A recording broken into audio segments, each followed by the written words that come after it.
Selamat datang di channel Sumber Belajar, media belajar masa kini. Mari kita belajar materi kelas 5, tema 8, subtema 1, pembelajaran ketiga. Rumah Betang Uluk Palin. Rumah betang atau rumah panjang Uluk Palin terletak di Kapuas Hulu, Kalimantan Barat.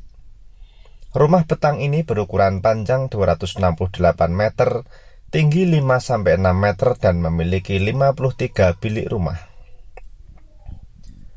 Menurut data pada tahun 2007, rumah betang Uluk Palin dihuni lebih dari 500 jiwa yang terdiri atas sekitar 130 kepala keluarga. Tidak diketahui persis pada tahun berapa rumah betang ini pertama kali dibangun. Namun, diperkirakan rumah ini pertama kali didirikan oleh komunitas Tamambaloh Apalin pada tahun 1800-an. Kemudian rumah betang ini pernah diperbaiki pada tahun 1940-an karena kebakaran.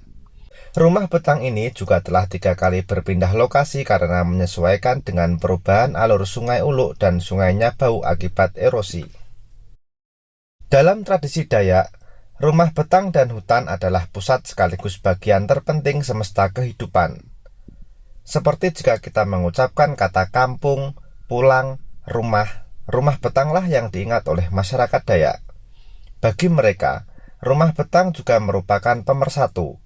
Di sanalah mereka berkerabat dan bertradisi. Di rumah betanglah tradisi Dayak dipelihara. Rumah betang adalah kekayaan budaya Indonesia. Namun, pada hari Sabtu tanggal 13 September 2014 malam, rumah betang Uluk Palin terbakar.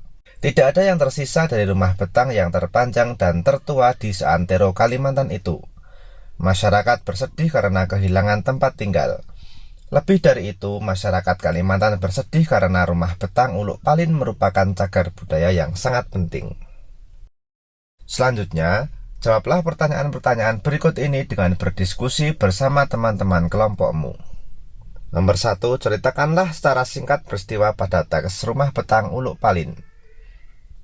Peristiwa yang terjadi pada teks rumah betang Uluk Palin yang pertama, rumah betang Uluk Palin merupakan rumah adat suku Dayak. Yang kedua, rumah betang Uluk Palin terletak di Kapuas Hulu, Kalimantan Barat. Nomor 3, rumah betang Uluk Palin berukuran panjang 268 meter, tinggi 5-6 meter dan memiliki 53 bilik rumah. Yang keempat, rumah betang Uluk Palin dihuni lebih dari 500 jiwa yang terdiri atas sekitar 130 kepala keluarga. Dan yang kelima, pada hari Sabtu tanggal 13 September 2014 malam, rumah betang Uluk Palin terbakar dan tidak ada yang tersisa. Soal yang kedua, apa keunikan rumah betang? Keunikan rumah betang Uluk Palin yang pertama memiliki ukuran yang sangat panjang, yaitu 268 meter.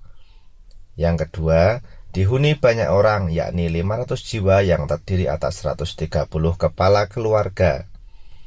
Yang ketiga, dibangun tinggi dari permukaan tanah. Yang keempat, bentuknya memanjang serta terdapat tangga di setiap pintu masuk.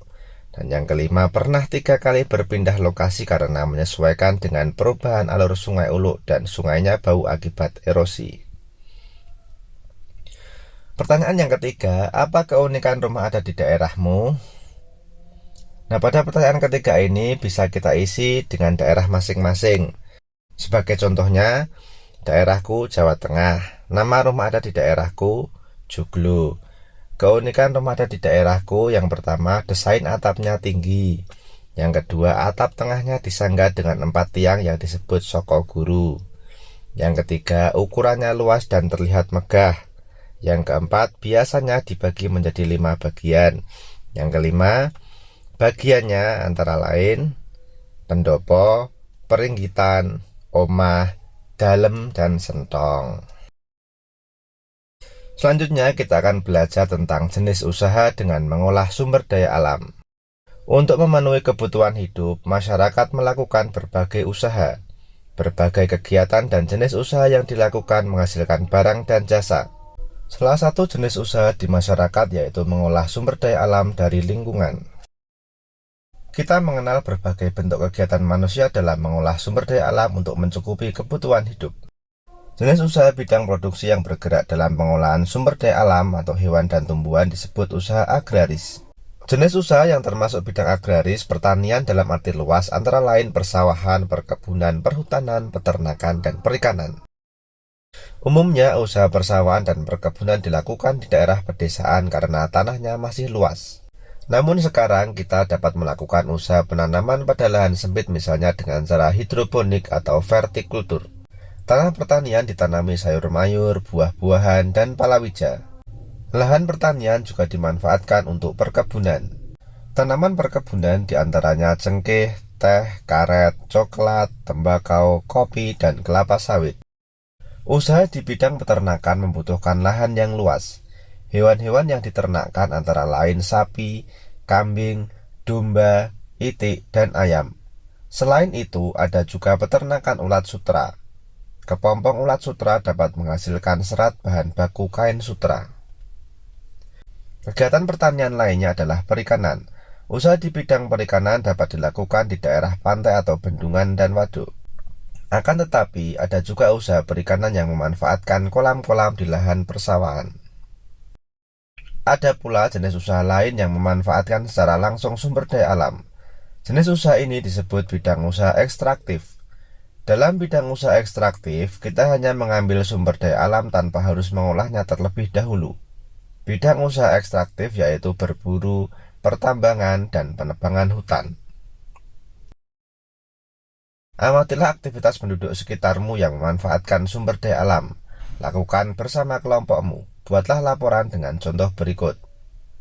Nomor 1, jenis usaha kebun sayur. Sumber daya alam yang digunakan tanah pekarangan. Hasil usaha bayam, tomat, dan kacang panjang. Manfaat bahan pangan keluarga dan untuk dijual. Kemudian yang kedua, pertanian padi. Sumber daya alam yang digunakan lahan sawah. Hasil usahanya adalah gabah atau beras. Manfaatnya bahan makanan pokok. Yang ketiga, jenis usaha beternak. Sumber daya alam yang digunakan adalah hewan. Hasil usahanya daging dan telur. Manfaatnya sebagai bahan pangan keluarga. Yang keempat, jenis usaha tambak atau kolam. Sumber daya alam yang digunakan hewan. Hasil usahanya lele dan nila. Manfaatnya bahan pangan dan untuk dijual. Yang kelima, jenis usaha kehutanan. Sumber daya alam yang digunakan adalah pohon. Hasil usahanya kayu jati. Manfaatnya sebagai bahan bangunan dan mebel. Demikian penjelasan dari kami. Jangan lupa like, share, and subscribe channel Sumber Belajar. Terima kasih.